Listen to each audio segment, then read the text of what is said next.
Thank you for joining us for this episode of That Solo Life, the podcast for PR pros and marketers who work for themselves. People like me, Michelle Kane of VoiceMatters, and my ever steady co-host, Karen Swim with Solo PR Pro. Hey, Karen, how are you today? Hey, Michelle, I forgot how to turn on the recording and use my mic and all those things. And it hasn't been that long. My brain's all over the place today. Other than that, I'm great. How are you? Yeah, if I'm going to be honest, it's a little bit of a discombobulating day. I don't know. I didn't, some days are just like that, right? You make sure you read the email 2 or 3 times before you send it just to make sure. I'm telling you. I mean, February is the shortest month, but it is really it's got Napoleon syndrome this year. It's like, yes, I'm short, but I'm the big guy around here. I mean, it's really been shoving us around and showing us who's boss. I'm going to show you what's up. You're going to rue the day you talked crap about me. Yeah, call me the shortest month. I'll show you. I'm going to stick around for a while. Oh my goodness. Yeah, for real. And I think everyone is feeling it. It's always one of the most difficult months to just get through. But, yeah, and it's short, but boy, has it been jam-packed. And it is a lot. A little rest. I'm ready for a spring break or something. Yeah. Well, and of course it has to be rude and be a leap year this year. So it's like, I'm even going to add a day. Yeah, take that. Well, I tell you, how can I flip this? Speaking of Napoleon complexes, no, maybe a little David and Goliath. Anyway, what we're going to talk about today, or attempt to, is just how, I don't think economy is the right word, but how our business world is set up really to favor the employed as opposed to the self-employed. We saw that with the pandemic, where for the first time ever, self-employed people, even though if you're a corporation of someone who is self-employed, you still pay unemployment tax. And yet, what? For the first time, we could file for unemployment. Oh, well, gee, thank you very much. we too contribute to the economy, whatever. But we see it a lot as solos in, the tools we use. And we've talked about that, touched on that before, of course. But just how, the enterprise version of this is only $12,000 a month. Well, thanks. Yeah. So it feels like this is one of the areas of discrimination that we never, ever talk about. And it really is discriminatory because it's not just in the pricing, it's really the recognition and respect that many of us choose to be self-employed. And we're going to tackle sort of that whole issue with the Department of Labor very, very soon with an expert. But to put it into context of kind of where we're going with this is from the government. The US government does not like people that are self-employed. They don't understand people who are self-employed. When you say like independent contractor, which is a big, broad category and definition, the government thinks about Uber drivers and nail technicians and other people. They do not think about strategic consultants like us who have really chosen to build a business of one, who are very happy working on our own until we aren't, because some people go back and forth and that is okay too.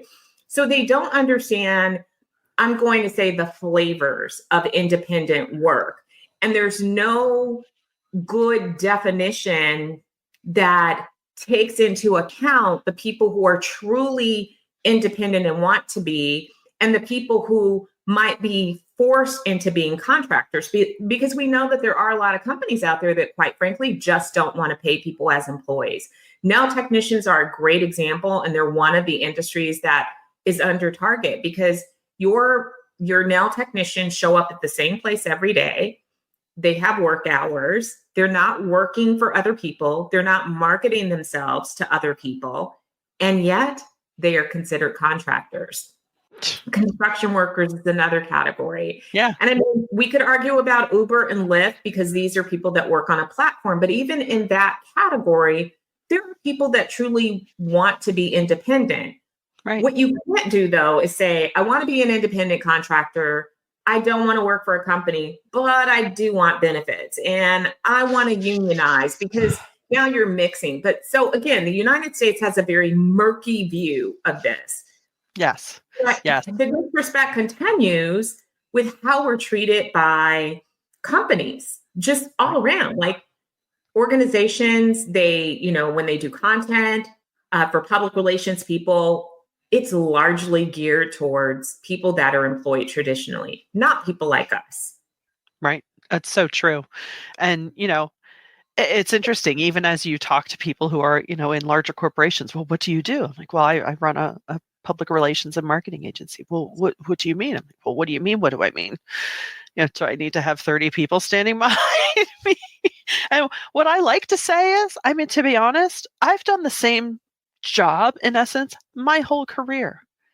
And whether that was in an ad agency or leading comms in a nonprofit, whether I'm running up the old metal staircase to my art department in my agency days, or I'm emailing someone saying, hey, can you zhuzh that over and make the logo bigger? Tell me the difference of what I'm doing. And I did that in, varying degrees, right?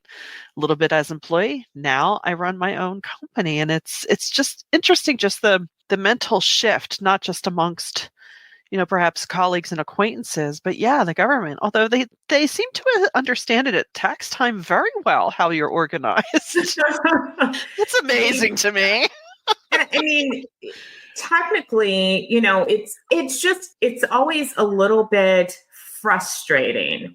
For example, when even you go to take some industry surveys and it's all skewed towards people who have an employer. And it's like, well, what about the rest of us who have valid opinions and have experiences? You're not taking into account that we work a little bit differently. And then people automatically looking at us as though we're not businesses. We are. Yes.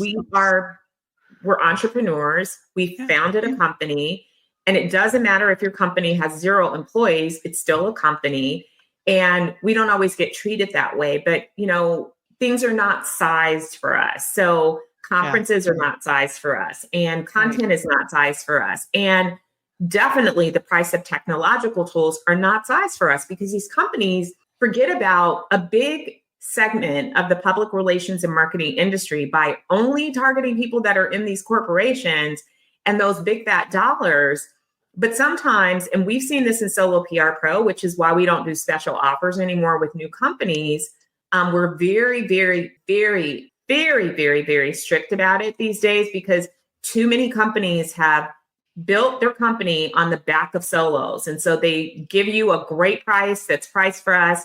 And then as soon as they get on the map, they raise those prices and forget that we ever existed. Yeah. And I just won't allow that anymore. I just don't go for it. No, thank you. I'm not interested in giving you access to our audience only for you to snatch the rug from up under us a year from now. Yeah.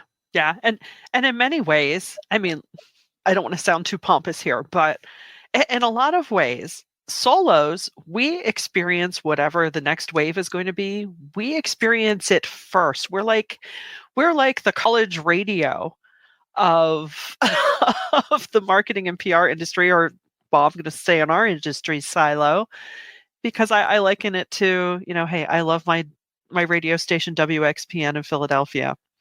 And I will hear a song on there, songs on there. Next thing you know, suddenly maybe 8 months later, I'm hearing this song on satellite or commercial radio, and everyone's saying, oh, did you hear that new song? I'm like, WXPN has been playing this for a while. So I see the solos that way. And it's not to be all full of ourselves, but it's because we're the ones, whether we have people working under us or not, we're the ones who experience this stuff first. Whether it's, something new in social media or just a new way that you have to operate your business. We literally feel the pain or the pleasure of the certain things, whatever the thing is. And so we have that much more experience at running the business. Because let's face it, a lot of larger businesses kind of run themselves in many ways. And the responsibilities are so decentralized that everyone doesn't get the perspective of the whole, whereas as solos, we really do. And we get that insight into organizations as well. And I think that that's a valuable contribution for people to seek out our viewpoint, because we do get exposed to more. And it's no slam on people that work in companies. No. You guys are doing great work and we respect you as colleagues. Our jobs often, though, require us to learn things and to upskill a little bit faster, because there isn't anybody that's telling us that we can't. Whereas in corporate America, your career track is often defined by, the position you're in, the department you're in, and you're doing that in collaboration with your employer. As a solo, though, we are often the ones that adopt in-demand skills very quickly, because we have to, because we don't have a backup. We don't have a department behind us. It's, us or a very, very small team. And so, it's, again, and with that, sometimes I have attended educational opportunities and the stuff that is being taught is not at our level. And I know that doesn't just pertain to solos, but you want to say, well, what about the seasoned public relations professionals among us, employed and self-employed? Are we always only going to scratch the surface at the beginner and mid-level and not go above that? And I understand they need to learn as well, but then we want to keep learning and growing as well. And often that's just not taken into account. That's so very true. I mean, even back to what you said about surveys, I can't tell you how many times I've started a survey and I get 4 or 5 questions in and I'm like, you're not really talking to me, but I am still, but I'm still a segment of your audience. So what's up with that? Right. We want to be seen and we want to be heard. We want to be included. And I think we're past time. And, let's be realistic. It is 2024. If the pandemic taught us nothing, it's that people in this country know how to start a business. And there are a number of people that want to be in business for themselves. Can we not, in this year and age, acknowledge that we exist, that we're economic engines, that we actually create jobs, that we have money, that we spend it, and that we're valuable? It's, sometimes being self-employed and then being a woman of a certain age too, I just feel like I'm completely invisible to the world. It seems like no one cares. Like no one cares about you. Like, girl, you don't matter because you're not our target demographic. I don't care that they don't treat me that way. I'm going to insert myself in the conversation, or I'm going to start a whole new conversation anyway. But we solo should not have to feel that. I will also say, though, this is exactly one of the reasons why Solo PR Pro exists, because we do see you. This is why. We can't create all the technological tools that you need, but we can fight for you. Yeah. And validate your experience, right? Validate the idea that you had. If not for Solo PR Pro, I probably wouldn't have been brave enough to take a step forward. It is you, and I'll name check her, Gloria Bell. I don't know if you're out there, but I saw her speak on a panel and she had her company at the time. And I thought, oh, she's doing it. And I was at a place where I knew I could see the bottom starting to fall out, where I was, the safe space where I was getting paid. And that's another thing that whole experience taught me. Yes. Is it scary being on your own and having your own company? Sometimes, heck yeah. But you know what? That direct deposit isn't the 100% surety that you think it is. But, those two things. And I went, oh, okay. So I'm not a weirdo for having this instinctive notion that maybe this is a possibility. So if you are hearing this, you are not alone. And it does boggle my mind that in a country where we pride ourselves on our whole bootstraps thing and forging out on your own and being an American, really? Because in some ways it's like, oh, well, how is it? Oh, we're not like that. Well, too bad. Yeah. Because we're here doing it.